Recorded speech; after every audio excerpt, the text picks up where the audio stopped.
자, 지금부터 다룰 얘기는 이제 BJT의 좀 난 아이디어란 현상들을 좀 더 집중해서 하나 더 살펴보겠습니다.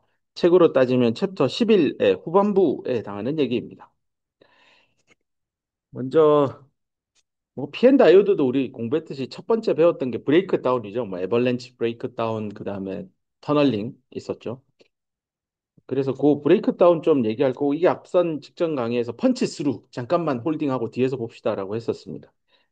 비이상적인 효과들 쭉 일목요연하게 정리하고요. 그다음에 이제 이 건멜 플랫이라고 이제 BJT 쪽 나중에 뭐 저기 D램 업체에서 BJT를 볼 리가 있겠습니까?라고 누군가는 반문할 수 있겠지만 나는 그렇게 생각 안 합니다. 현재 그 D램 업계 이제 화두가 이 트랜지스터 하나에 캡 하나를 만들어서 이렇게 나중에 이거 배울 거면 뭐 배웠겠죠. 회로 시간에 이미 이게 이제 워드라인 게이트예요, 게이트. 워드라인이 있고 이게 비트라인이라고 하는데 이게 뭐 저기 드레인이에요, 드레인. 그럼 이쪽에 소스가 있고 여기에 이제 캐패시터를 하나 만드는 겁니다. 이런 건 이제 비트 셀에 캡이라 셀 캡이라고 하고 얘는 셀 TR이라고 합니다. 뭐 책에 따라 이건 이제 셀에 접근하니까 XSTR이라고 하는데 나중에 학년 올라가면 저기 임원들이 와서 또 이거 강의도 쭉 해줄 겁니다. 전문 교수님들도 오실 거고요. 자, 이런 구조로 현재는 D램은 발전해 왔고 누가 더 작은 트랜지스터, 누가 더 고용량의 캐패시터를 개발하느냐의 싸움입니다. 그리고 저 1비트를 기가빗 단위로 어레이라고 하죠. 매트릭스 형태로 비트 셀이 하나하나 있으면 이렇게 네 개를 놓으면 4x4가 되니까 셀이 4비트 4비트 있는 겁니다. 자, 이런 식으로 어레이를 만드는 작업들을 하는데 이제 한계 복잡합니다.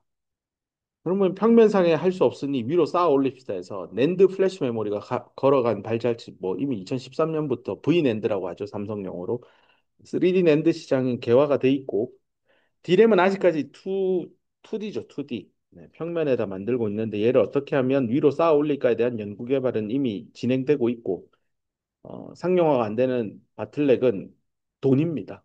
원가 절감이 안 됩니다. 메모리는 기본적으로 쌓아야 됩니다. 커머디티 제품이기 때문에 그렇습니다. HBM과 같이 고객에게 납품하는 목적으로 장기 계약이 걸리는 이런 제품은 비싸도 사갑니다.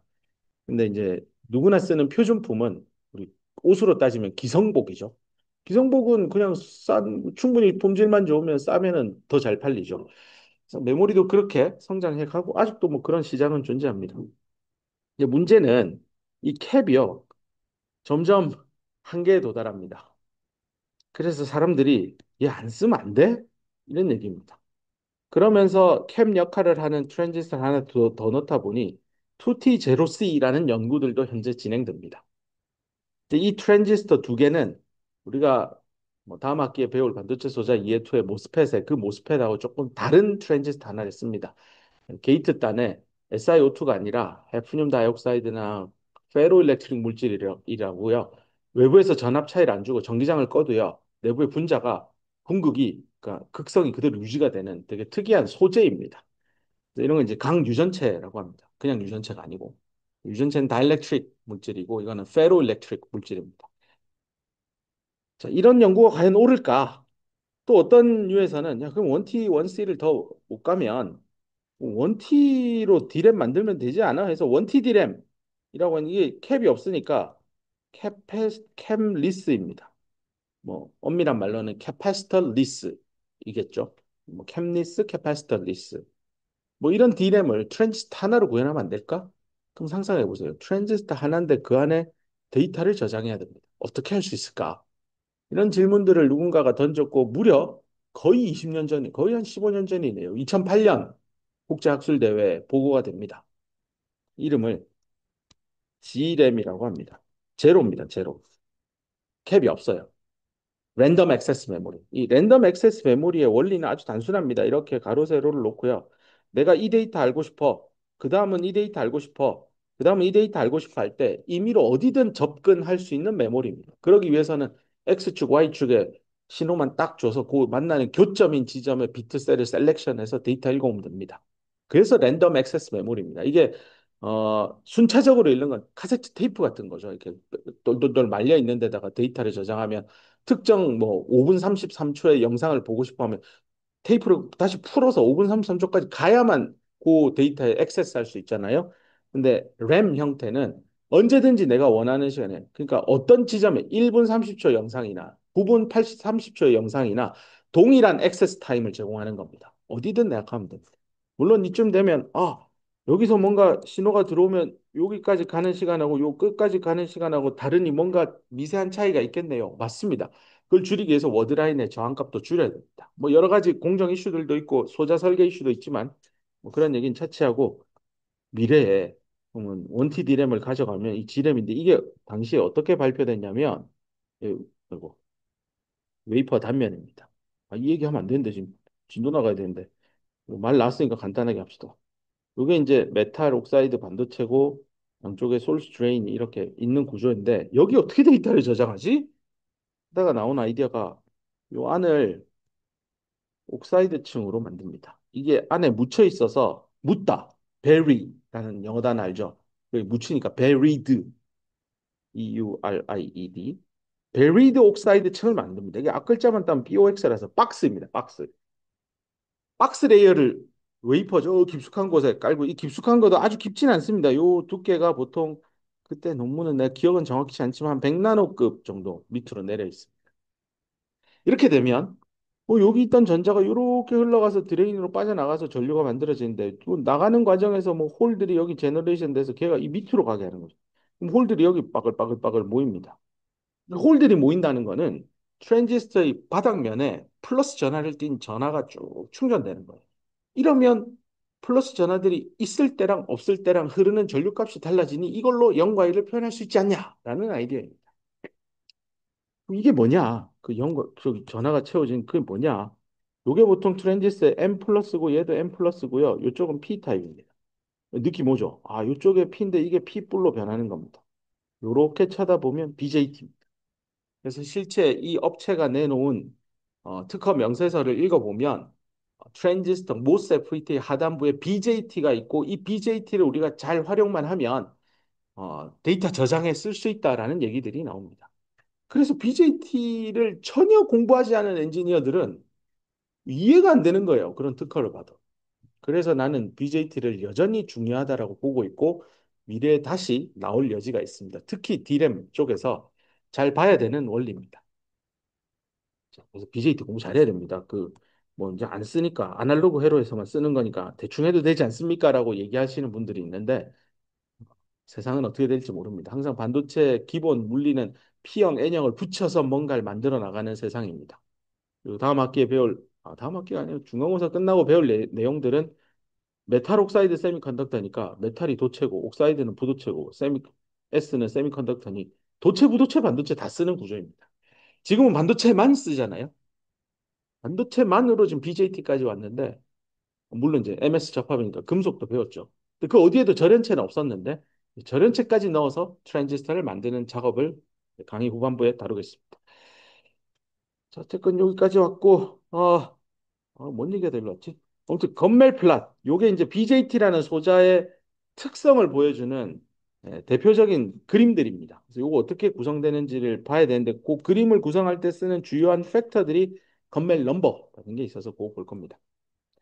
그리고 나서는 이제 이 뒤에 얘기는 이제 최근에 쓰는 뭐 BJT의 구조가 어떠고 저떠고 근데 아까 서브 컬렉터 얘기 잠깐 했잖아요. 뭐 그것도 하나의 마던 BJT 스트럭처의 한 사례입니다.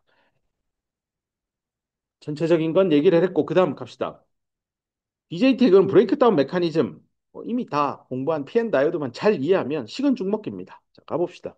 요거 IC죠. 이 커먼 이미터 컨피그레이션으로 계속 설명합니다. 실제 이게 가장 널리 쓰이는 컨피그레이션이라서 들고 오는 거고 요 VEC니까 전압의 단위로 출력 전압입니다. 늘 봤던 겁니다. 그래서 요렇게 리니어하게 가다가 그다음 쫙 잘 가야 되죠. 이렇게 세츄레이션하게. 네. 근데 그렇지 않죠. 들려 있죠. 전류값이. 입력 전류값이 요 정도일 때 출력 전류가 서서히 증가합니다. 요거는 베이스 위스 모듈레이션 때문입니다. 근데 그 다음 어느 순간 이렇게 전류가 급증하는 요 모양이 나옵니다. 이거 왜 이럴까? 요 얘기입니다. 아까 전에 공부할 때는 색깔을 바꿔서 요 부분 공부했잖아요. 요 부분 난지로 슬롭을 가지는 요렇게 올라가는 요걸 공부했기 때문에 요거를 뒤로 외삽해 가지고 요쯤에 만나면 얼리 전압 뭐 이렇게 얘기했었는데 이 이후에 진짜 계속 요렇게 기울기가 유지될까? 이 질문을 던졌을 때 측정해 보니 야 이거 이렇지 않더라. 전류가 갑자기 와장창 흐르더라. 이거 왜냐? 이거를 이제 보는 겁니다. 마치 PN 다이오드 공부할 때 IVA에서 리버스 바이어스 걸면 스물스물 늘어나다 어느 순간 뻥 터지죠. 요거 보자는 겁니다. 저렇게 뻥 터지는 원리를 좀 봅시다. 자, 여기 나온 대로 하이 아웃풋 볼티지니까 이 베이스 위스 모듈레이션이 일어나는 것보다 더 바깥쪽 영역입니다. 굉장히 높은 전류일 때 출력 전류 IC 값이 rapidly 증가합니다. 아주 가파르게 급증하는 구간이 있습니다. 그 이유, due to, 왜 뭐냐? 두 메커니즘 중에 하나 때문에 일어난다라고 하고 그 두 메커니즘을 이렇게 나누어서 설명했습니다. 에벌렌치는 이미 p 엔 다이오드 때 공부했습니다. 아, 이거 지금 출력 전압인데 VEC는 VEB 더하기 VBC고 이게 지금 리버스 바이어스죠. 지금 커먼 이미터 컨피그레이션에서. 그래서 이 오른쪽 축으로 계속 간다는 건 리버스 바이어스를 어디다가요? 컬렉터 정션에 걸어주는 겁니다. 베이스랑 컬렉터 사이에. 그래서 리버스 바이어스 겁나게 세게 걸어주면 브레이크 다운 되는 메커니즘 두 가지 배웠죠. 터널링이랑 지너, 그 다음에 에벌렌치. 근데 지너는 여기서 안 합니다. 안 해야 되는 이유 딱 느낌 오죠? 베이스하고 컬렉터에 양쪽 다 진하게 도핑하면 BJT 동작 안 해요. 그러니까 여기서는 지너 브레이크 다운은 언급조차 하면 안 돼요. BJT의 지너 브레이크 다운이 일어났습니다. 이거는 너 BJT 개떡같이 설계했구나 이 얘기입니다. 어떻게 컬렉터랑 베이스를 너 플러스로 진하게 도핑해? 야, 뭐 이런 소리를 들을 겁니다. 그럼 남은 거 하나죠. 에벌렌치. 그래서 이 에벌렌치는 이미 학습한 내용이 다시 등장할 겁니다. 그럼 이 펀치 스루가 뭐냐? 그게 아까 전에 말한 베이스 위스가 QNR 영역이 사라지는 이슈입니다. 그거부터 봅시다. 이 그림 보세요. 펀치스루라는 장표야. 예, 느낌 오죠? W0이에요. 원래라면 요쪽에서 이렇게 오고 요쪽에서 이렇게 와서 그 사이 여기 요 사이에 QNR 영역, 힘얼건 영역이 분명히 있어야 되는데 다 사라지고 없다 해서 W0입니다. 대신에 물리적인 베이스의 폭 자체는 WB로 쓰기로 했고 그 베이스가 사라진 건 아니에요. QNR이 사라진 겁니다. 왜요?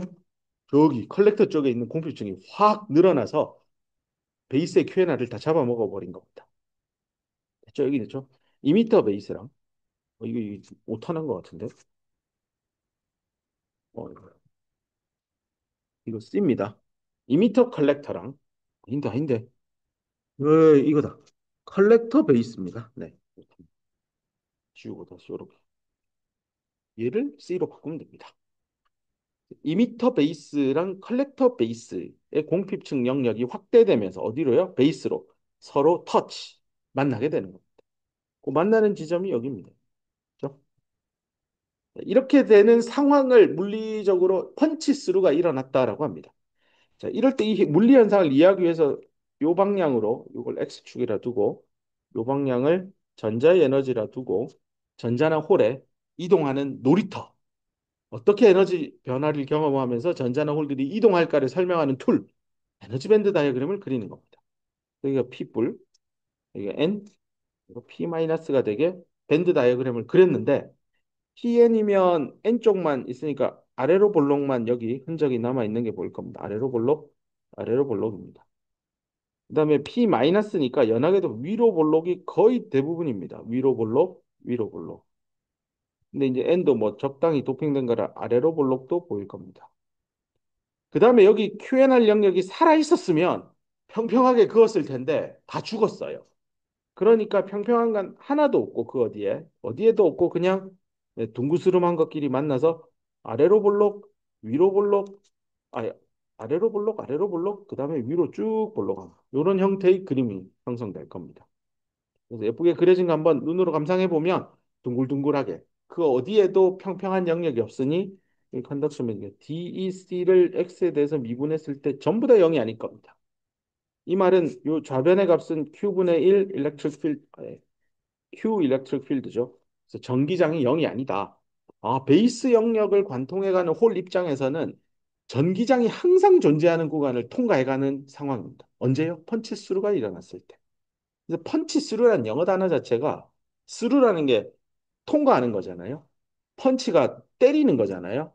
그래서 2미터에서 이렇게 때린 놈이 쭉 관통해서 날아가는 그런 현상을 설명하는 겁니다.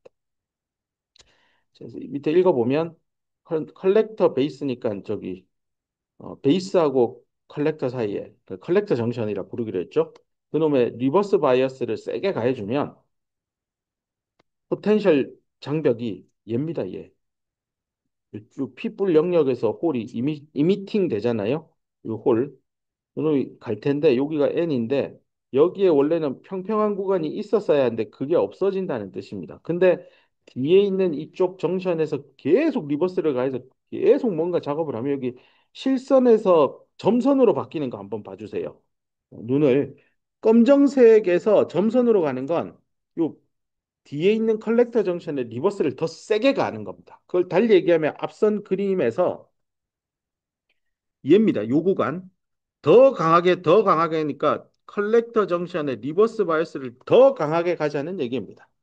그렇게 했을 때 실선에서 점선으로 바뀌어요. 그때 2미터에서 방출되는 홀이 경험하는 포텐셜 베리어를 여기 쓴 겁니다. 포텐셜 베리어 투 홀 인젝션이라는 단어가 그겁니다. 근데 보면 여기 검정색 화살표로 그 얼마나 줄었는지가 표현됩니다. 이게 QNR이 살아 있었으면 베이스에 QNR이 살아 있었으면 그래프가 이렇게 간 다음에 쭉 간 다음에 뒤에서 리버스를 가니 여기서 이렇게 더 가파르게 꺾일 겁니다. 근데 이 플랫한 요 부분이 사라졌기 때문에 뒤에서 저 멀리서 이렇게 꺾여야 되는 게 앞쪽으로 와서 이걸 끄집어 내린 겁니다. 그러다 보니까 검정색이 실선으로 뒤집어 내려간 겁니다. 그 효과가 2미터에서 베이스로 방출되는 홀 입장에서는 내가 뛰어넘어야 되는 에너지 장벽이 낮아지는 효과가 납니다. 분명히 전압을 준 건 컬렉터 쪽인데 이득을 본 놈은 이걸 이득이라 해 분리다 안 좋다라고 해야 될지 모르겠지만 어쨌건 2미터에 있는 홀 입장에서는 좀 쉽게 베이스로 넘어갑니다. 이 디크리즈. 그러니까 그러므로 무슨 일이 일어났냐? 오? 원래 갈 수 있는 홀보다 더 많이 가겠죠? 그래서 출력 전류가 급증하는 현상이 나옵니다. 그게 앞서 여기 측정한 요겁니다. 빠르게 증가하는 저 전류값은 펀치스루 때문이다라고 설명합니다. 근데 그것만 있진 않다 했죠. 하나 더 에벌렌치가 있다고 했으니 에벌렌치를 가봅시다. 자, 에벌렌치를 BJT에 대해서 그린 그림인데요. 우측에 보면 나오는데 뭐 그림이 굉장히 복잡해서 이게 뭡니까라고 헷갈릴 수는 있지만 여기 P뿔이고요. 여기 N이고 P-입니다. 가운데 여기 공핍층 있고 여기도 공핍층 있는 상황입니다. 눈에 이제 보일 겁니다. 특히 페르미 레벨의 위치를 잘 보면 얘가 내려가는 게 플러스 전압 방향이죠. 그래서 2미터 쪽을 가장 높은 전압에 인가했고요. 그 다음 베이스, 그 다음 컬렉터입니다. 됐죠? 자, 이런 상황일 때 이쪽 2미터 쪽은 포워드 바이어스죠. 네, P형 쪽에 더 낮추고 N형 쪽을 위로 올리고 P형 쪽은 낮췄죠. 페르미 레벨을. 그 다음에 뒤쪽에 있는 MP 접합을 보면 요쪽 P는 위로 올라가 있고 요 가운데 있는 N은 페르미 레벨이 내려갔으니 P가 올라간다는 건 리버스죠. 그래서 실제로 이 컬렉터 쪽에 리버스 전압이 인가된 게 맞습니다. 자, 저렇게 밴드 다이어그램을 그리고 나면 여기서 아까 홀이 이 0을 보세요. 시작입니다. 옆에 있는 글 여기 책에 있는 거 뜯어온 건데 봅시다. 홀이 먼저 베이스 안으로 주입되겠죠. 그래서 여기 0, 세 마리가 이렇게 가는 겁니다. 그러고 나면 어디선가 수집이 됩니다. 어디서요? 네, 베이스 컬렉터 정션이죠. 그거에 의해서 이렇게 넘어갈 겁니다. 이렇게 수집되어 가는 과정입니다. 근데 그 중에 일부 홀은 어, 충분한 에너지를 가져서요. EHP를 만드는데 그게 이 1번입니다. 이렇게 들어갔는데 이렇게 떨어질 때 요 N과 P 마이너스 사이에 리버스 바이어스를 워낙 세게 걸었으니까 즉 앞에 출력 곡선으로 돌아가면 요 구간입니다. 요 구간. 이렇게 급증하는 요 구간. 너무 많이 낙서를 했다. 요 구간요. 요 구간에서 V, B, C를 올리는 거잖아요. 컬렉터 쪽에 리버스 바이어스를 강하게 주는 거잖아요. 자, 저렇게 했을 때 요 밴드는 확 휜 거 아니에요?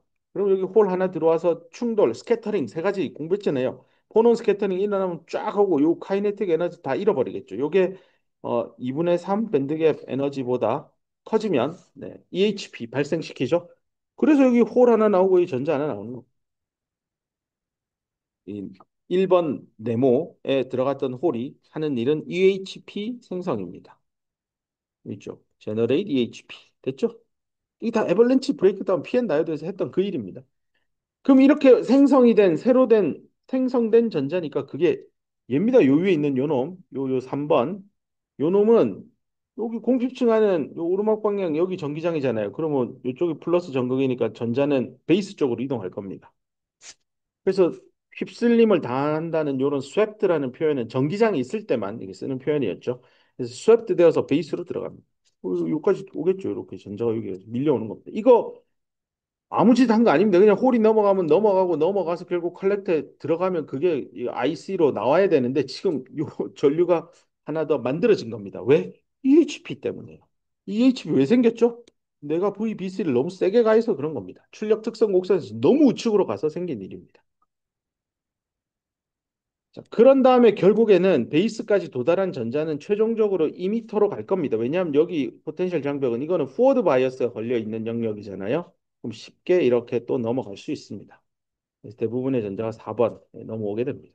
이 말은 전자가 컬렉터 쪽 공필중에서 만들어져서 이미터까지 만들어지는 구조이고 전류 흐름입니다. 그래서 추가적인 전류가 나오는 걸 설명하고 있습니다. 자, 이러면 이 주입된 전자니까 이거 4번입니다. 4번. 요 놈이요. 결국 어떤 결과를 초래하냐면 야, 원래라면 IEN, IEP 이 홀들이 어디서 2미터에서 원래 2미터에서 홀이 많이 나가도록 설계했죠. 그래서 P뿔 쓰고 2미터는 베이스는 N을 썼단 말이에요. 근데 그 베이스에서 전자가 저 컬렉터 정션 쪽에서 만들어져서 그게 지금 2미터 쪽으로 막 전자가 막 물밀듯이 들어와요. 결국 네가 더 전류를 IEN을 줬으니 생각해보면 2미터 입장에서는 전자가 더 들어오니 음의 전압을 가해주는 효과가 나요. 그럼 음의 전압이라고 생각을 해보면 야, 이 음의 전압을 이쪽에다가 음의 전압을 가한다고? 이쪽에 설명 잘못했다 여기. 여기에 전자가 막 쌓여가지고 이쪽으로 밀려 들어온 이 물질이 생기니까 여기에 사실상 마이너스 전압이 생기는 효과가 나는 거예요. 그러니까 요 포텐셜 장벽이 Pn 접합에서 N에다 마이너스를 더 포워드를 걸어주는 형국으로 가게 되는.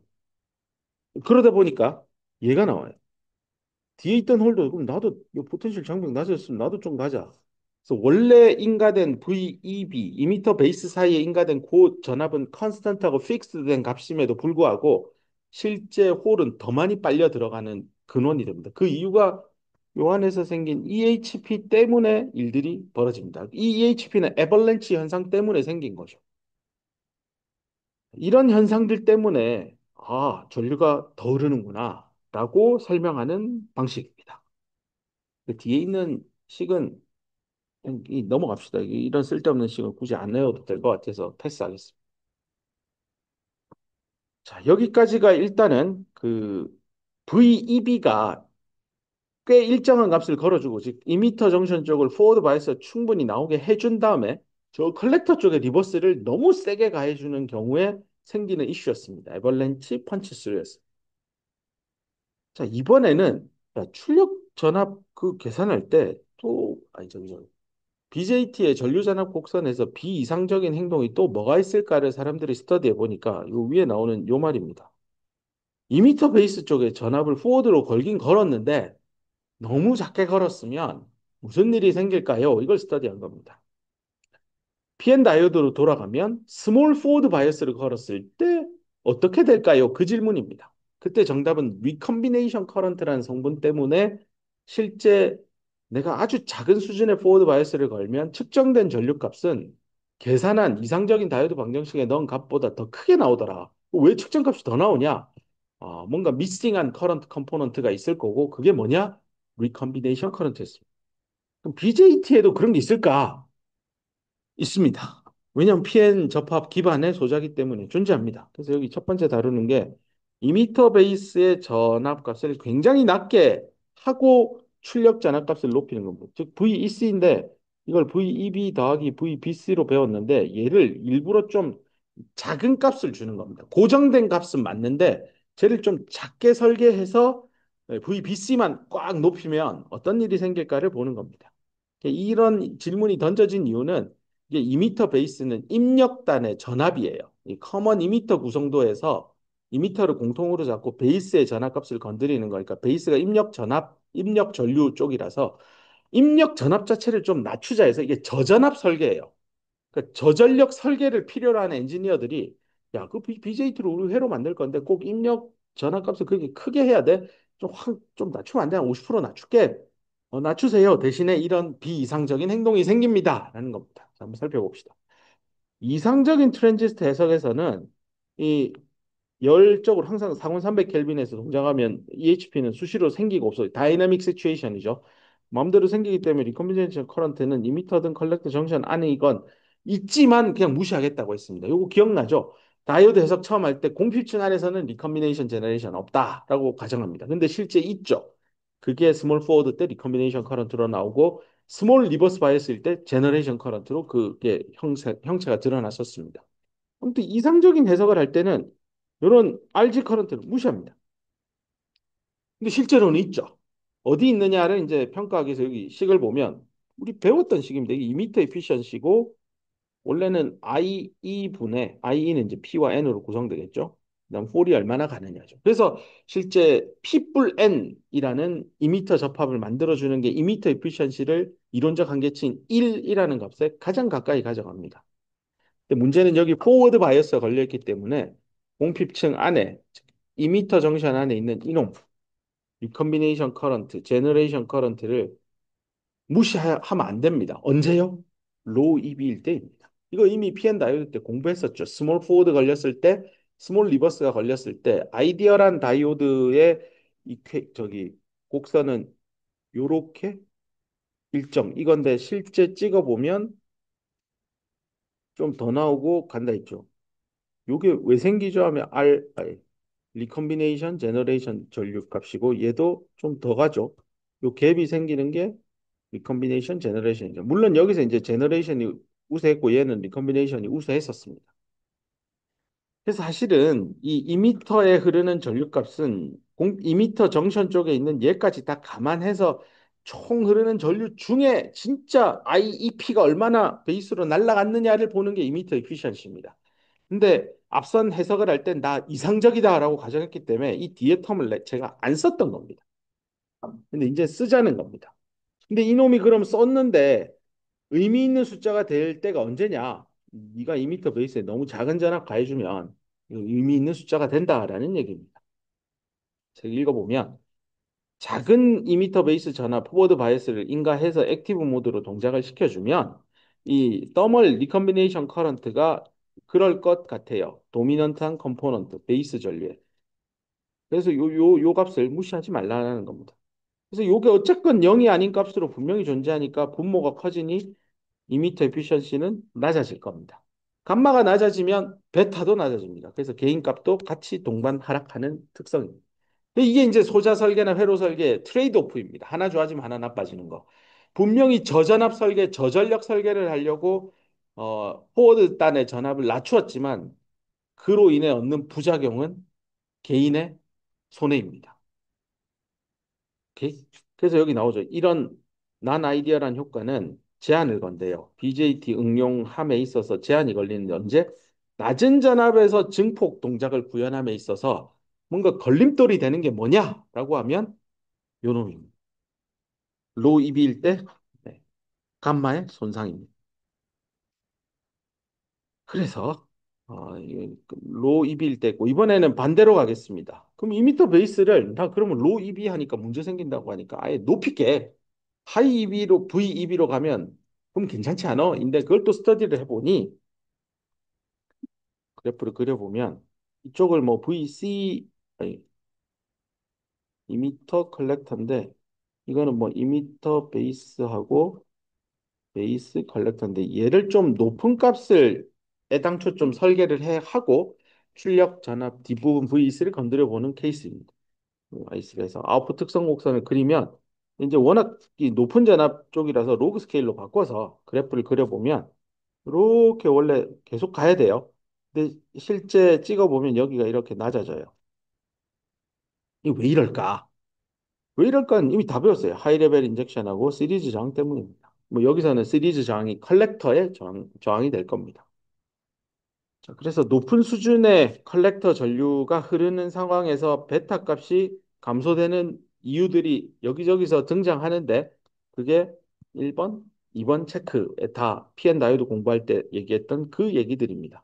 왜냐하면 뒤쪽에 컬렉터 정션 쪽이 PN 접합에 리버스 걸린 쪽이고 앞쪽 이미터 베이스는 포워드 걸렸을 때잖아요. 그 포워드를 좀 세게 가하는 겁니다. 지금 EB니까. 예, 포워드 쪽을 세게 막 가했을 때 실제 이상적인 다이오드 방정식에서 얻었던 전류값보다 낮게 나오는 이유는 다 학습한 대로 하이레벨 인젝션 현상, 그다음에 시리즈 저항 이슈입니다. 그래서 하이레벨 인젝션은 앞서 그 PN 다이오드 공부할 때 IC 값, 이건 오늘 강의했던 내용에도 나오죠. 여기서 식만 그냥 들고 와서 요 IC 값에 훼손이 있구나로 기억하면 되고 시리즈 저항 값은 아까 말한 대로 내가 2미터 베이스의 값을 걸더라도 실제 제대로 인가된 전압값은 그 정션에 2미터 정션에 제대로 인가된 전압값은 내가 외부에서 준 전압에다가 베이스의 전류에다가 베이스의 저항값 뭐 이런 거를 감안해서 손해가 난다라는 얘기입니다. 사실 이걸 설명하고 싶어서 이걸 들고 온 거예요. 커런트 크라우딩. 이거는 PN 다이오드에서 보지 않은 물리 현상입니다. 커런트 크라우딩? 크라우딩이란 영어 단어는 뭐 복잡하게 모이는 거죠. 그래서 얘는 뭐냐? 일단 이것도 BJT가 가지고 있는 소자 구조의 PN 다이오드하고 다른 거를 봐야 되는데 이게 PNP니까 아까 잠깐 그렸던 거 그립시다. PNP. 네, 이쪽에 핏불 만들어서 컬렉터 정션 만들고 전극 만들고 얘는 이미터 전극 만들고 얘는 M 플러스 만들어서 베이스 만듭니다. 요건 제가 아주 간단하게 그린 거고 실제 지금 쓰고 있는 BJT 모양은 요 강의 자료 뒤에 나옵니다. 일단 이건 아주 단순화해서 그린 겁니다. 서브 컬렉터도 다 뺀 겁니다. 자, 여기서 지금 우리 공부하는 게 VEB를 높였으니까 얘랑 얘 사이의 전압차를 좀 생각보다 강하게 준 겁니다. 적정하게 주는 게 아이디어란 동작을 만들어내는 건데 야 그랬더니 VEB가 너무 파워를 많이 쓰는 것 같아서 로우 VEB로 가봤죠. 앞선 슬라이드에서 그랬더니 개인이 손해가 났죠. 대신에 파워는 덜 썼죠. 근데 이번엔 그러면 야 거꾸로 VEB를 좀 높여봐. 그럼 얻을 수 있는 이득이 뭐야? 뭐 그런 거 보는데 손해 나는 거 지금 보여주는 겁니다. 이 포워드 바이어스 강하게 걸리니까 이렇게 전류가 가겠죠. 이게 사람.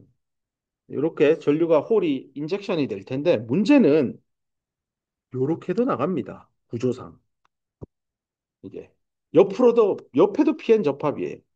그래서 홀 플로우가 바깥으로 이렇게 쫙 펼쳐지듯이 나가게 됩니다. 그 과정에서 요런 쪽에 요런 엣지 쪽에 홀들이 서로 부딪히고 복잡해져서 전류값이 제대로 안 나가는 일들이 관찰되는 겁니다.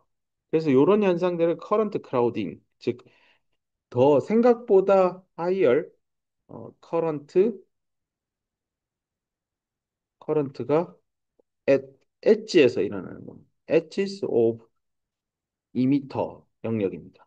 그게 결국 뭘 유발하냐면요. 히팅입니다. 히팅. 열을 발생시킵니다. 열 발생되면 스캐터링 많아지고 그러니까 로컬리 히팅이 일어납니다. 이 2미터 영역의 코너 엣지 쪽에 홀들이 과하게 흐르면서 지네들끼리 부딪혀서 열이 발생되고요. 그게 and thereby 그거에 의해서 뭐가 일어나냐면 increasing 뭘 증가시키냐면 저항 R 값입니다. 그래서 2미터하고 베이스 사이에 저항 값이 막 늘어나는 부작용들이 일어납니다. 그래서 VEB를 너무 높이면 파워도 많이 쓰고요. 저항 커런트 크라우딩 현상 때문에 저항도 늘어나서 별 도움이 되는 게 없습니다. 그래서 너무 높은 전압을 주고 입력 전압을 너무 높여서 가는 거는 뭐 그다지 BJT 동작에 도움되는 건 없습니다. 그 다음 얘기로 가겠습니다. 그 다음은 이제 BJT를 소자를 평가할 때 주로 쓰는 도구입니다. 우리 뭐 학생의 학업 역량은 GPA로 학점으로 평가하듯이 BJT도 그럼 뭘로 평가해야 되느냐? 뭐 여러 가지 지표들이 이미 배웠죠. 감마도 있고 알파도 있고 베타도 있고 뭐 알파 DC, 베타 DC 그다음 뭐 디퓨전 랭스 뭐 온갖 것들 지금 다 우리 학습을 했는데요. 그 모든 걸 다 담아서 결국은 전류전압 특성을 보게 되는 거고 측정을 하겠죠. 전류전압 특성을 볼 때 여기서 이제 보려고 하는 거 보세요. 이게 Y축이 출력 전압이 출력 전류. X축 보세요. X축. VB라고 표현되어 있는데 이게 이제 다른 책에서 가져와서 이게 책을 저기 버클리의 천민구 교수님 쓴 책에서 갖고 온 거라 이게 삐에르 선생님하고 갑자기 뒤집어져 있는데 얘는 MPN 기준으로 지금 책에 설명된 걸 들고 와서 지금 이게 X축이 VB인데 실제로 우리는 지금 이거 안 하고 PMP 반대 타입을 하고 있기 때문에 VEB라고 봐주면 됩니다. 됐죠? 네. 약간 혼란스러울 수 있는데 일단은 PMP로 계속 가겠습니다. 그러면 VEB를 적정한 값 뭐 한 요쯤이라고 하면 거기서 컬렉터 전류, 입력 전류 딱 정해져 있고 여기서 조금 이렇게 흔들어도 원하는 만큼 선형적으로 잘 바뀌는 걸 확인할 수 있습니다. 근데 아까 말한 대로 VEB를 low VEB로 와버리면 요 영역이죠. 이때 아까 전에 베이스 전류가 좀 리커미네이션 제너레이션 전류 때문에 더 흐른다라고 배웠죠. 원래는 이렇게 가야 되는데 여기 위로 딱 올라가 있는 게 보일 겁니다. 그다음 VEB를 좀 높은 이쪽 영역까지 끌어오면 아까 말한 대로 컬렉터 쪽에 뭐 커런트 크라우딩 때문에 전반적으로 전류 흐르는 값이 저항이 높아지고 히팅도 생기고 열도 생겨서 전류가 덜 흐릅니다. 원래 이렇게 가야 되는데 밑으로 내려오는 모습을 볼 수 있습니다. 그래서 BJT는 이 골든 스윗 스팟이 있습니다. 요 안에서 VEB를 잡아줘야지 그걸 넘어가서 너무 낮거나 너무 높게 하면 도움이 안 됩니다. 그럴 때, 어, 제가 아까 이 그래프를 그릴 때 계속해서 Y축을 V 2m 컬렉터 요걸 하고 계속 이 짓을 했어요. VEB 더하기 VBC다. 근데 얘는 픽스드 시킬 거기 때문에 얘만 보는 거다.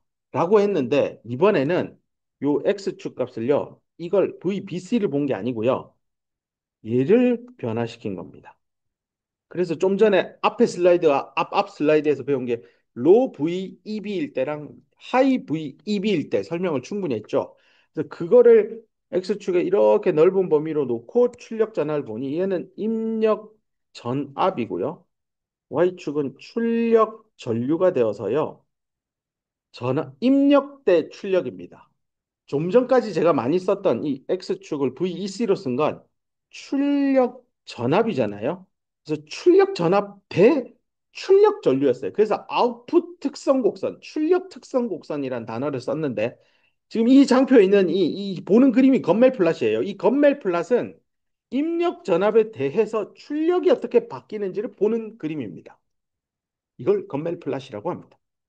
건멜은 사람 이름입니다. 이런 거 먼저 가서 태극기 꼽으면 자기 이름 붙이면 됩니다. 자, 그러면 이 그래프에서 이제 봐야 되는 게 요 베타를 한눈에 볼 수 있습니다. 요걸 측정을 하면 이 게인이라고 하는 베타는 입력 전류에 대해서 출력 전류가 어떻게 되냐니까 IB분의 IC가 한눈에 딱 저 레이쇼로 보입니다. 그래서 건멜 플랫을 그리면 베타 값이 쫙 바로 뽑힙니다. 요 차이를 모든 데이터 포인트 어디요? 이 VEB라고 할게요. 이게 지금 이 천민호 교수님 책은 MPN이라 자꾸 뒤집어져 있는데 그럼 여기 VEB에 대해서 뭐 IC하고 IB 구한 다음에 베타 값을 계산할 수 있겠죠. 그래서 베타를 Y축에 두고요. 그다음에 그때 계산하는 그 포인트마다 얻어진 출력 전류 값을 X축에 두고요. 베타 대 IC로도 그림을 추출해 낼 수 있습니다. 어디서부터요? 건멜 플랫에서. 그래서 이름만 유창하게 건멜 플랫이지 그냥 학술적인 용어로 쓰면 입력 특성 곡선입니다. Input Transfer Characteristic Curve 이렇게 표현하면 됩니다. 보세요. 베타 값이 촥 일정하게 유지되는 아름다운 이 스윗 스팟 구간이 있습니다. 베타 개인 값이 가장 높으면서 예, 증폭을 가장 잘 시킬 수 있는 바이어싱된 전압값이 어딘지가 나옵니다. 출력 전류 값이 이 정도 흐를 때 베타 값이 최고로 잘 나옵니다. 이걸 벗어나서 소자를 동작시키면 설계가 아닙니다. 동작을 시킬 때 바이어스를 너무 로우하게 주거나 하이하게 주거나 하면 베타 값이 오히려 좋아지는 방향이 보이지 않는다라는 겁니다. 그래서 그 스윗 스팟에 맞추어서 회로 설계자들은 BJT를 동작시켜야 되고 소자 설계 엔지니어나 공정하시는 분은 저 스윗스팟이 최대한 늘어나도록 설계해 주는 게 좋습니다. 됐죠? 건멜 플랫까지 얘기했고요.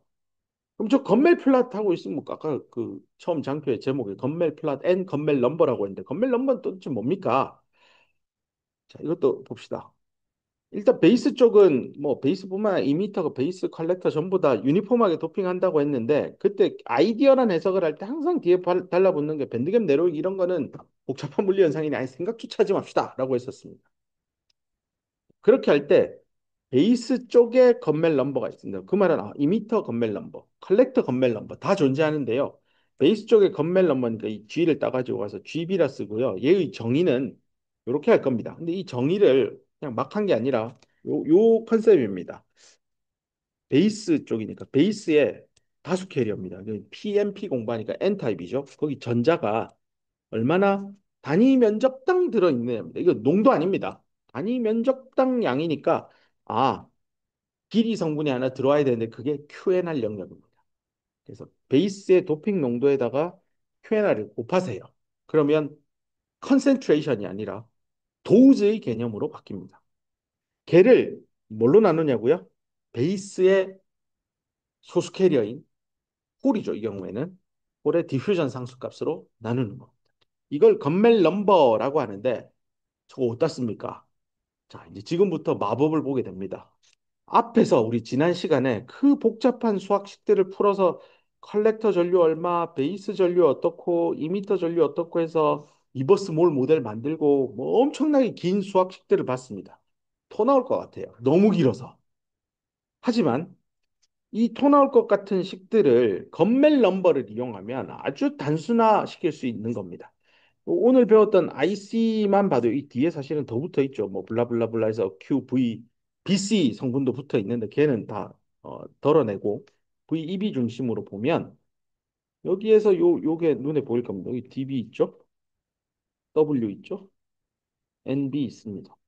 이거 그러면 이 DB 밑으로 나눠서 GB 이렇게 쓰면 되겠네입니다. 이런 식으로 IC도 쓰고요. IE도 쓰고요.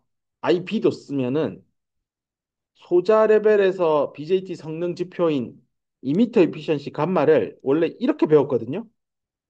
이거를 건멜 넘버를 이용하면 이렇게 아주 단순화시킬 수 있습니다. 그래서 앞으로는 건멜 넘버를 가지고 감마는 어떻다, 알파는 어떻다, 베타는 어떻다 그런 얘기들을 아주 쉽게 가져갈 수 있습니다. 실제 뒤에 하나 더 가지고 온 게 베타인데요. 베타 오늘 베이스 위스 모듈레이션 공부할 때 뭐 이 기억나죠? 이게 이 W가 1B보다 작아서 이거 무시하고 뭐 그거 있었는데 식이 대단히 복잡했지만 건멜 넘버로 쓰면 BJT의 증폭률 베타 GB분의 G입니다. 아주 단순하게 두 개로 씁니다. 자, 그럼 GB분의 G를 아까 정의를 도우즈를 디퓨전 상수로 나누는 컨셉이다라고 했잖아요. 근데 이게 이 개념은 보세요. 항상 우리 유니폼하게 도핑한 게 너무 당연시되어서 도우즈 계산할 때는 MB 곱하기 W 하면 끝나요. MB가 일정하니까.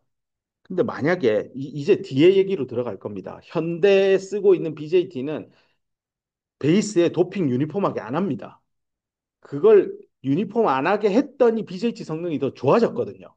그럼 건멜 넘버도 다르게 써야 되겠네. 그래서 MB나 NE가 지금은 유니폼하게 도핑 안 합니다. 걔는 X 방향에 따라서 바뀌는 함수 값을 가집니다.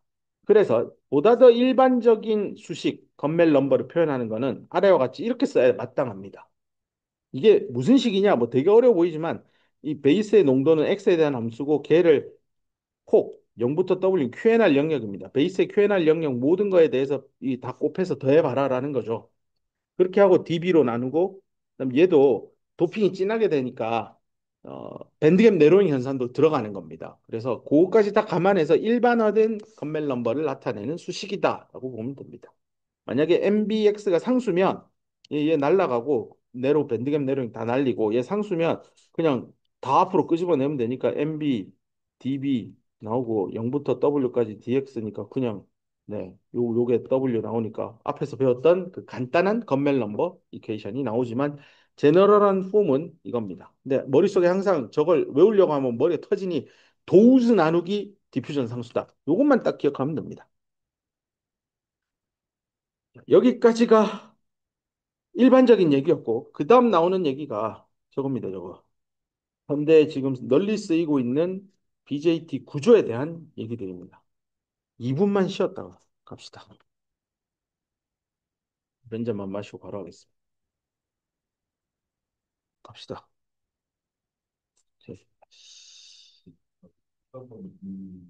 아니, BJT 끝까지 할 겁니다. 네, 다 못 나간 건 저기 녹화된 거 보세요. 하는 데까지 하고 끝냅시다. 자, 그다음 BJT의 현대 구조, 그러니까 마던 현재 사용하고 있는 BJT 구조를 이제 책에서 하나 끌고 온 겁니다. 뭐 감상을 해봅시다. 특징들이 무엇이 있는지 보는 건데요. 이 앞에서 설명한 대로 여기에 요 요게 2m예요, 2m. 2m인데 지금 폴리실리콘을 썼죠. 우리가 당연히 실리콘 쓸 줄 알았는데 폴리실리콘 왜 쓰는지 뒤에서 볼 겁니다. 그래서 진하게 도핑한 것만 이 MPN이에요, MPN. 네, 뭐 뒤집으면 되니까 2m 진하게 도핑했는데 실리콘이라고 할 줄 알았는데 폴리 왜 썼지? 요거 하나 하고요. 일단 그 밑에 베이스가 있습니다. 근데 베이스에 이제 저기 전기 신호를 줘야 되니까 이게 메탈 물질이 이렇게 붙었을 때 피뿔하고 붙을 줄 알았는데 여기 또 피뿔 폴리도 박혀 있습니다. 근데 이게 오른쪽 에는 모진인데요. 이걸 위에서 내려다 보면 여기 2m가 있고 요 바깥쪽이 베이스입니다. 그래서 여기를 요렇게 자르면 여기도 베이스가 보이고 여기도 보입니다. 그렇게 자른 A 프라임으로 자른 게 A 프라임 이렇게 보면 되겠습니다. 그러다 보니까 이런 얘기가 나옵니다. Self aligned MPN이라 베이스가 핏불이고 네, 이런 거를 만들어냅니다. 이게 베이스 영역을 이렇게 2m에 둘러치다 보니까 베이스 컨택 자체가 스스로 이 구조상 어쩔 수 없이 얼라인이 잘 되는 2m와 베이스가 미스얼라인 될 일이 없는 거죠. 그다음에 컬렉터는 네, 연하게 도핑했습니다. 근데 이로 인해서 저항이 커지니 밑에 서브 컬렉터를 하나 더 주고 이렇게 컬렉터 메탈이랑 붙였습니다. 그다음에 주변에 있는 BJT하고 이제 그 정기적인 절연을 해야 되니까 이렇게 트렌치를 파서 구덩이를 파가지고요. 이 안을 SiO2와 같은 물질로 절연체로 다 채워넣습니다. 그렇죠? 된 것 같습니다. 이렇게 얘기를 했고, 네. 그다음 베이스도 여기 굉장히 쉘로우하게, 네로우하게 설계되어 있는 것도 눈으로 볼 수 있습니다. 보통 한 100나노 정도, 100나노, 0.1 마이크로미터 그 이하로 설계합니다. 그다음 폴리실리콘은 여기 두께는요, 한 0.5 마이크로미터, 그러니까 500나노 그 정도 두께로 많이 증착합니다. 그럼 첫 번째, 이렇게 생긴 BJT의 단면도 왜 저렇게 만들었을까? 첫 번째, 아까 특이한 점이 2m에 실리콘을 안 쓰고 폴리실리콘을 쓴 건데, 폴리실리콘을 쓰면 뭐가 좋지? 일단 BJT의 기본은 하여튼 증폭률을 높이는 베타 값을 높이는 게 좋습니다. 근데 폴리실리콘을 쓰면 베타가 올라간다라고 알려져 있는데 그 원리가 뭐냐? 읽어보면, 그러니까 비교하는 거죠. 올 크리스탈린인 2m BJT보다 2m만 폴리실리콘으로 약간 아몰포스스러운 소재죠. 이런 폴리실리콘 쓰면 더 좋다는데 그 이유가 여기 듀투 나옵니다. 사실 이런 강의를 듣기 전에 스스로 한번 이런 아이디어를 낼 수 있으면 그게 대학원에 가서 학위 논문을 쓰는 과정일 겁니다. 이제 이미 답은 알려져 있습니다. 그 이유가 이겁니다. DPEDX를 엣지에서 공식적 엣지에서 이 기울기 값을 줄인다라는 건데 이게 뭐냐면은 오른쪽 그림을 한번 보세요. 2m 베이스에 이거 엑세스 캐리어 농도입니다. 그죠? 델타 PE가 어떻고 델타 P 이거 이제 저기 MPN이니까 소수 캐리어인 홀이고 이건 델타 NB가 될 겁니다. 우리 늘 델타 PB 쓰다가 베이스 쪽에 반대로 뒤집어서 델타 NB입니다. 얘는 요런 것들을 살폈는데 만약에 요 영역이 실리콘이 아니라 폴리실리콘이면 어떤 일이 생길까? 여기 보세요. 이렇게 내려가 볼게요. 실리콘 레이어에서 이렇게 폴리실리콘을 증착해서 올리는 구조입니다. 이렇게 했더니 요 부분에 기울기 값에 변화가 생길 수밖에 없습니다. 왜냐면 물질이 달라서 확산 계수도 다르고 뭔가 달라져야 될 겁니다. 그래서 그 다른 거를 명확히 규명하기 위해서 요걸 봅니다. 2m에 흐르는 홀이 만들어내는 전류는 이제 PMP로 한다면 전자가 만들어낸 전류에 대한 지금 갑자기 내가 책을 딴 걸 갖고 와서 뭐 어쨌건 이렇게 됐을 때 전류는 연속이어야 된다라는 건 너무나 명확한 얘기니까 이 디퓨전 커런트죠. 보세요. 이 식모양 보세요. 엑세스 캐리어 농도를 미분을 해서 얼마나 기울어져 있느냐에다가 단위 전하량의 디퓨전 상수 곱하는 거 디퓨전 커런트 계산하는 식입니다. E1, E2로 구분한 게 2미터 안의 영역을 E1 쪽과 E2 쪽으로 나눈 것밖에 없습니다. 어쨌건 요 실리콘과 폴리실리콘 사이에 요 접합면은 전류가 일정하게 흘러야 되니 같다라고 식을 세우겠습니다. 이렇게 식을 세우고 좌변 우변에 좀 공통인 거 QQ 날리고요. 그다음 여기 있는 디퓨전 상수 뒤로 넘겨서 이렇게 식을 쓰고 나면 여기 있는 요 값은 우리 배운 것 중에 그거 있습니다. 디퓨전 상수는 모빌리티로 나누면 항상 일정한 값이다. 주어진 온도 하에서는 디퓨전 상수는 모빌리티하고 나누기 해버리면 항상 일정하다. 아인슈타인 관계식이라고 했죠. 그 말은 D2 자리에 μE2, D1 자리에 μE1 넣어도 된다는 얘기고, 그러면 폴리실리콘과 결정구조의 실리콘에서 전자가 이동할 수 있는 정도, 모빌리티, 누가 더 좋겠어요? 당연히 결정구조입니다. 그래서 이 지금 이 원은 폴리라 했으니 얘는 낮고요. 얘는 높습니다. 그래서 요 기울기 원, 투 지역에 요 투니까 요 지역이죠. 요 지역의 기울기에다가 더 높은 값, 1보다 큰 값을 계산했더니 1번 지역의 기울기, 이 가파른 기울기가 설명이 되는 겁니다.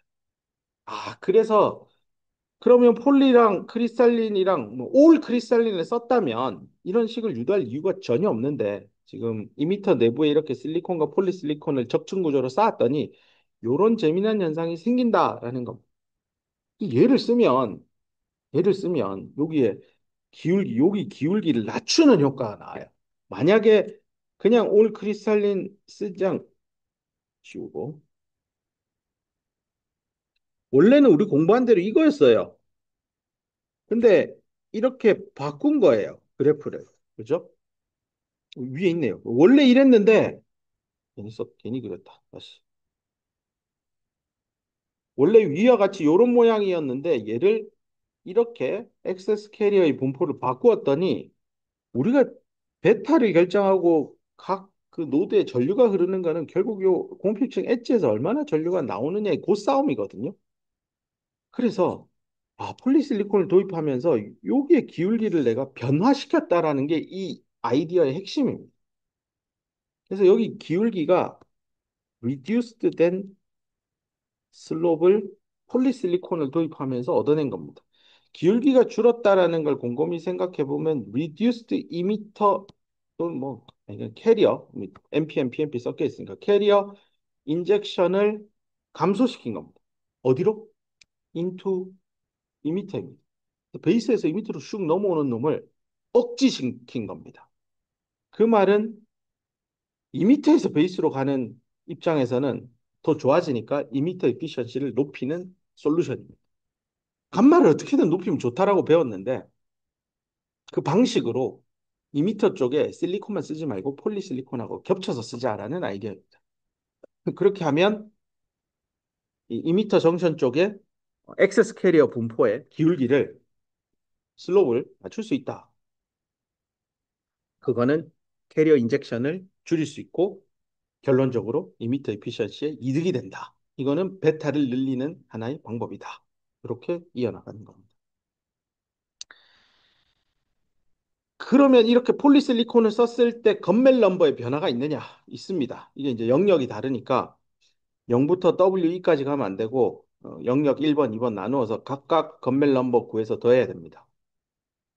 그래서 그렇게 구한 거를 여기 표현했고요. 이건 수식 읽어보면 뭐 금방 알 겁니다. 요거에 단위를 넣고 계산해 보면 속도가 나와서 서피스 리커비네이션 벨라시티라고 이름만 명명한 거니까 그냥 그것만 참고하면 됩니다. 그다음에 네. 그다음에 또 하나 그 난 아이디어란 현상이 이건 잠깐 이미터를 굉장히 진하게 도핑했기 때문에 생기는 난 아이디어란 현상입니다. 섞였. 오케이. 그래서 이미터 쪽에 아까 전에 베타값 계산할 때 이렇게 있고 제가 뭐 특별한 말은 안 했지만 얘 그냥 뭐 거의 그냥 삭제될 거예요. 근데 일단 남겨둡시다. 나중에 2미터 쪽 농도 엄청 높일 거고요. 그래서 이거 좀 필요합니다 하고 잠깐 남겨뒀던 건데 이거 자체를 활용하자는 겁니다. 야, 어차피 우리의 목표는 베타를 올리는 건데 앞서 폴리실리콘 2미터 도입해서 값만 높여서 베타 높인 거. 아, 굿 아이디어. 좋아요. 또 다른 거 없어? 라고 할 때, 야, 베타를 높이기 위해서 이걸 높이면 되죠. 근데 이미 높아지면 너무 높아지면 생기는 게 밴드갭 내로잉 현상이고 그 결과는 2미터 쪽에 인트린직한 캐리어 농도가 늘어요. 근데 얘는 제곱이 붙어 있기 때문에 베타에 제곱으로 악영향을 미쳐요. 그래서 NE 값을 2미터 농도 무조건 높이는 거는 솔루션이 아닙니다. 무조건 높이면 어느 순간 베타는 훼손됩니다. 이유는 밴드갭 내로잉 현상 때문입니다. 그죠? 이건 뭐 이거는 앞에서 다 다루었던 내용들입니다. 그래서 그 부분 하나 더 강조했습니다. 그러면 사람들이 야, 베타를 높이기 위해서 NE를 건드리고 NIE 건드리는 거는 오히려 베타에 좋은 게 별로 안 보이니 이번엔 베이스에 눈을 돌리기 시작합니다. 그럼 베이스의 농도는 또 무작정 높이면 안 되죠. 당연히 NE보다는 낮춰야 됩니다. 그게 감마를 필요한 거니. 그러면 말이야. 농도는 내 안 건드릴게. 물질을 실리콘을 쓰지 말고 아까 뭐 2미터는 폴리실리콘 써서 좋아하셨다고 했는데 이번에는 베이스에도 폴리실리콘 써볼까 이런 아이디어 내다가 이 택도 없네 하고 결론 내린 게 야, 실리콘 특성은 유지하는데 밴드갭은 작은 거. 그럼 실리콘에 뭔가 타야 되겠네. 근데 실리콘 특성이 유지되려면 3호족이 아니라 4족에 있는 놈 갖고 와. 그 주기율표상에서 위아래 쳐다보면 절메니움과 카본이 보입니다. 절메니움을 먼저 도입합니다. 그래서 시기라는 레이어인데 절메니움을 예를 들어 뭐 0.1, 10% 쓰면 얘는 뭐 0.9 되겠죠. 보통은 한 뭐 절메니움의 비중을 10에서 뭐 50% 안에서 갖고 노는데 50% 너무 과하고요. 10에서 30% 정도다라고 보면 무방합니다. 자, 그렇게 해서 절메니움을 넣으면 절메니움은 밴드갭이 0.66이고요. 실리콘은 112니까 이 인트린직 캐리어 농도는 절메니움이 보통 실리콘 대비 1000배 높아요. 10에 13승 정도 되죠. 실리콘이 100억 10에 10승이고. 그러니까 둘을 믹싱하면 인트린직 캐리어 농도는 늘 거예요. 그래서 그 분자에 있는 NIB 값을 늘려보자라는 아이디어입니다. 대신에 이제 공정이 복잡해지겠죠. 늘 쓰던 실리콘 쓰지 말고 실리콘 절메니움이라는 새로운 물질을 반도체 공장에 들고 들어와야 되니 얘가 무슨 오염을 일으킬지 무슨 일을 일어낼지 뭔가를 깎거나 패터닝을 할 때 기존에 알려진 레시피를 다 뜯어 고쳐야 돼요. 라면을 끓이는데 갑자기 안성탕면을 끓이는데 너구리 스프를 넣어봐라고 하면 야, 씨, 이걸 어떻게 끓여? 물량이랑 그런 개념입니다. 네. 소재를 바꾸는 일은 반도체 공장에서 극혐하는 행동인데 그래도 베타를 올릴 수 있다면 해봅시다. 라고 해서 시작한 일입니다. 그래서 베이스의 물질을 C기로 바꾸는 겁니다. 그리고 그 C기는 낮은 밴드갭을 가지기 때문에 NIB를 올릴 겁니다. 됐죠?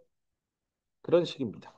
그래서 이렇게 밴드갭이 작은 C기 베이스를 쓰게 되면 베타를 높이게 될 수 있다라는 얘기가 여기 서술이 되어 있고 이렇게 베타 이 NI 값을 높인다는 거는 자발적으로 고유한 인트린직한 있는 그대로의 그 캐리어가 많아지니 베이스의 저항을 낮추는 이런 부차적인 이득도 생깁니다. 그리고 이걸 베이스의 저항을 낮추고 베타를 높이면 앞서 배운 오늘 배운 얼리 볼티지 수식도 다시 돌아가서 살펴보면 얼리 전압을 높여서 조금 더 아이디어한 트랜지스터 동작을 구현하는 데도 도움이 됩니다. 그래서 이 시기는 너무 훌륭한 옵션이에요. 그러면 여태까지 공부한 PMP, BJT는 올 실리콘이었는데 2미터는 폴리실리콘 좀 넣으면 되죠. 그래도 폴리실리콘도 실리콘이잖아요. 여전히 올 실리콘이에요. 근데 얘를 좀 더 한 단계 업그레이드 시킨 BJT는 베이스를 C기를 쓰자는 겁니다. 그러면 여기서부터 얘기가 달라져요. 실리콘하고 실리콘 절메니움하고 이걸 P타입으로 만들고 N타입으로 만들어서 PN 다이오드를 만들면 얘는 무슨 정션이라고 하냐면 헤테로 정션이라고 합니다. 헤테로 정션. 반대말은 호모 정션입니다. 우리 여태까지 공부한 거 전부 다 호모 정션입니다. 호모지니어스 정션. 줄여서 호모 정션이라고 하겠습니다. 근데 지금 베이스에 C기를 가져온다는 거는 옆에 있는 이미터 실리콘하고 이종의 물질입니다. 이종, 다를 이자입니다. 두 가지 종류가 아니라 다른 종류의 물질을 써서 만든 접합은 헤테로지니어스 접합 정션이라 합니다. 그래서 여기에 헤테로 정션을 가지는 바이폴라 트랜지스터를 앞 글자를 따면 HBM이 아니라 HBT입니다. 그렇죠? 그래서 이 BJT의 현재 가장 널리 쓰이는 고성능 BJT는 뭐 HBT다라고 하면 됩니다. 자, 그럼 그런 HBT를 한번 두 가지로 나눠볼게요. 베이스에 절메니움을 일정하게 넣은 놈이 있을 겁니다. 이게 좀 전에 제가 설명한 겁니다. 뭐, 이 시기의 비율을 X로 일정하게 합시다. 그러면 밴드 다이어그램을 PMP, 이건 지금 MPN인데요. 그림을 그려보면, 네. 요, 요거는 이제 올 실리콘일 때고요. 요 HBT는 베이스만 시기일 때입니다. 그때 반영해야 되는 거는 요 밴드갭을 낮추어서 그려야 됩니다. 그렇게 해서 낮춰서 그렸더니 N형에 있던 이 NPN이라서요. N형에 있는 전자가 이렇게 방출되는데 넘어가야 될 포텐셜 장벽이 낮아지는 게 눈으로 딱 보일 겁니다. 그래서 이미터 에피션시가 확 좋아지는 게 벤 다이어그램 상에서도 확인이 됩니다. 근데 이거를 사람들이 역시 인간은 대단한 동물인데 꼭 절메니움 농도를 베이스에 균일하게 가야 돼요.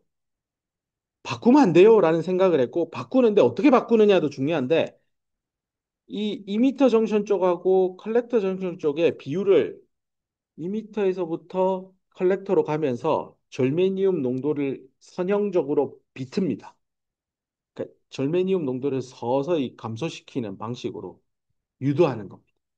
그러면 밴드갭 값이 계속 바뀌겠죠. 요게 밴드갭이 바뀐다는 거는 기울기가 생기는 거고 원래 있던 기울기도 있지만 농도 때문에 생기는 기울기도 생겨서 그러니까 절메니움 농도 변화 때문에 생기는 벤 다이어그램의 밴드갭 변화로 인해서 컨덕션 밴드 엣지가 기울어지니 이거는 외부에서 공급하지 않은 전압, 자발적으로 만들어진 전기장이 생성되는 걸 의미합니다. 컨덕션 밴드에 기울기가 생기면 무조건 빌트인 일렉트릭 필드입니다. 자, 그래서 여기 단어가 나오죠. 빌트인 일렉트릭 필드를 추가할 수 있습니다. 이렇게 추가하면 원래 흘려야 되는 전류값 전자가 이동하거나 홀이 이동할 때 드리프트 현상까지 떠안는 겁니다.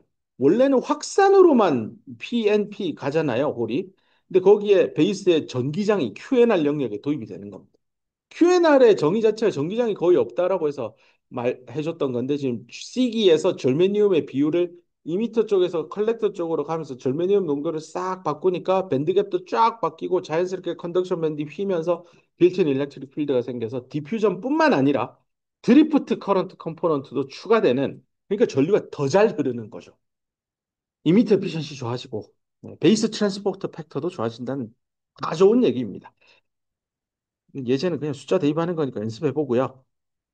자, 이렇게 HBT는 발전해 오고 있습니다. 이거 너머에 또 어떤 기술이 있는지 더 독창적인 아이디어가 있으면 더 고민해봐 주기를 부탁합니다. 그런 게 이제 반도체를 전공하는 학생들이 다음에 선배 엔지니어들이 만들어 놓은 업적 위에 올라타서 또 다른 브레이크 스루는 없는지 고민해야 되는 겁니다. 그래서 여러분 학부 시절에 공부하는 거는 선배 엔지니어들과 역사적으로 어떻게 소자가 발전됐는지를 자기만의 단어와 자기만의 문장으로 잘 이해하고 거기에 그 다음 그 너머에 뭐가 있을지를 계속 공부해야 됩니다. 그거는 사실은 공부한다는 표현보다 연구라는 표현을 쓰죠. 그래서 책에 없는 지식을 만들어내는 게 대학원 연구고 이미 책에 있는 거 공부하는 거는 이제 학부 과정입니다. 그래서 영어로 대학원은 그레주에이트 스쿨이고 그냥 일반 학부는 언더 그레주에이트 스쿨이라고 하는 게 그레주에이트 밑에서 공부하는 거고 그게 새로운 지식을 만들기 위한 준비 과정이라고 보면 됩니다. 그래서 뭐 나중에 대학원 갈까요? 취업할까요? 뭐 이런 질문하는 학생들 보면 어차피 공부는 평생 해야 되는데 뭘 공부를 더 하기 위해서 대학원을 가냐? 취업하면 공부 안 하는 거 아니다라고 항상 내가 조언하고 있습니다. 자, 여기까지 얘기했고 그다음 나오는 차지 컨트롤 모델하고 베이스 트랜짓 타임 뭐 요 얘기가 있는데 이건 사실은 BJT의 AC 특성 일부분이 좀 들어오는 건데 간단하게만 설명하고 작년에 녹화된 걸로 좀 가름하도록 하겠습니다. 이 차지 컨트롤 모델은 위에 읽어보면 이 PMP BJT 다시 돌아와서 삐에르 선생님 책입니다. 일대 요 베이스의 QNR 있죠. 베이스의 QNR에 저장된 소수 캐리어의 전하량을 살펴보는 겁니다. 이 QB를 구하려면 일단 그 베이스 안에 액세스 캐리어 농도가 얼마나 있는지를 앞에서 그 하이퍼 사인을 근사해서 네로 베이스로 해서 1차식으로 썼던 거 기억날 겁니다. 걔를 들고 와서 네, 모든 QNR 영역에 대해서 더한 다음에 Q와 A를 곱해서 전하량을 계산하는 식입니다. 이때 요게 그 삼각형이죠. 이 직선이죠. X축에 대해서 델타 PB가 이렇게 직선이니까 요 면적을 적분하는 거니까 0부터 W까지 삼각형 계산하면 됩니다. 그래서 2분의 1 곱하기 가로 W, 2분의 1의 가로, 그다음에 세로는 출발하는 지점, X가 0인 지점, 즉 QNR 영역의 베이스에 QNR 영역의 엣지 지점이라서 델타 PB 0, 어떤 임의의 시간 t일 때입니다. 자, 이렇게 해놓고 요 식은 예전에 AC 특성 트랜지언트 리스판스, PN 다이오드의 이제 마지막 공부할 때 챕터 8의 트랜지언트 리스판스, 스토리지 딜레이 타임 얘기하고 할 때 나왔던 그 식입니다. 이 뭐 베이스만 붙어 있는 건데 앞으로 돌아가서 전하량이 QNR 영역에서 시간에 따라 어떻게 변하느냐는 거기에 흐르는 디퓨전 커런트에서 가운데 리컨비네이션 되는 놈 빼라 라고 했었습니다. 그때도 요 라이프 타임이 나왔었죠. 고식 그대로 들고 온 거고 여기에다가 그 지금은 DC 특성을 보고 있기 때문에 얘를 변함이 없겠죠. 0이라 두면 이렇게 식을 전개할 수 있습니다. 요걸 들고요. 뒤로 가서 지금 우린 BJT를 공부하니까 BJT의 단자 전류인 IC를 요렇게 앞에서 썼던 식입니다. 저 갑자기 나와서 뭐 처음 보는 겁니다 하지 말고 돌아가면 있습니다. 요 식에서 요 부분 엣지에서 요렇게 바꿔 쓴 겁니다. 그렇죠? 요거 식 쓸 때 이제 요 부분 요 네모 박스 친 거를 앞에 슬라이드로 돌아가서 요 놈을 활용할 겁니다. 요게 QB니까요. 요 네모 박스 친 거 보이죠? 그래서 네모 박스는 하고 QB의 2 곱하고 QAW로 나눈 거 요걸 들고 갈 겁니다. 자, 요걸 들고 여기 싹 대입을 해서 IC는 하고 식 쓰면 요렇게 나오고요. 요거를 결국은 어디 갔냐? DC 특성일 때 보는 거니까 요 식 있죠, 요 식. IB는 타우 B분의 QB니까 네. 요 식하고 QB에다가 IB 대입해서 이렇게 식을 완성합니다. 이렇게 식 쓰고 나서 이제 타우 T라는 요 컨셉은 도대체 뭐냐라는 개념이 이제 나오는데 요게 BJT에서 이렇게 설명합니다. 소스 캐리어가 결국에는 베이스를 가로질러서 확산되어 가지고 이 밑에서 컬렉터까지 이사 가야 되잖아요. 그 시간이기 때문에 베이스를 관통하는 시간이다라고 해서 베이스 트랜짓 타임입니다. 트랜짓이 이제 갈아타고 환승하고 이런 뜻이니까요. 근데 이게 이 밑에서 컬렉터로 결국 전자든 홀이든 이동을 해야 트랜지스터가 뭐 껐다 켜졌다 이거를 반복하는 겁니다. 그러다 보니까 아 이거는 PN 다이오드의 트랜지언트 리스판스처럼 BJT의 트랜지언트 리스판스를 결정하는 핵심 지표가 뭐냐? PN 다이오드일 때는 스토리지 딜레이 타임이었다면 이번에는 BJT는 베이스 트랜지 타임이다. 이렇게 기억을 하면 되겠습니다. 자, 그러면 베이스 트랜지 타임하고 그다음에 베이스 영역 자체의 소수 캐리어의 라이프 타임 타우 B라고 썼죠. 이 둘 사이에도 뭔가 관계가 있을 법한데요. 라고 해서 수식을 정리한 겁니다. 이게 어떤 하나의 마이너리티 캐리어가요. 필요로 하는 시간인데 뭐 하는데 필요한 거냐면 베이스 안에서 리컨비네이션 되는 시간. 이 타우 B죠. 얘가요. 요 마이너리티 캐리어가 소수 캐리어가 요 QNR 베이스 영역을 관통하는 시간보다 훨씬 길면 좋겠다는 뜻은 관통하는 동안 리커비네이션 하지 마라는 그 얘기를 이렇게 멋지게 써둔 겁니다. 됐죠?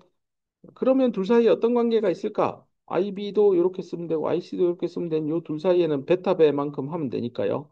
그래서 그 베타 배만큼 곱해주면 이거 날라가면 얘랑 같다라고 하면 이런 상관관계. 아, 라이프 타임이 트렌치 타임보다 베타 배나 크게 설계될 수밖에 없구나. 한번 증명하는 거다라고 보면 되겠습니다.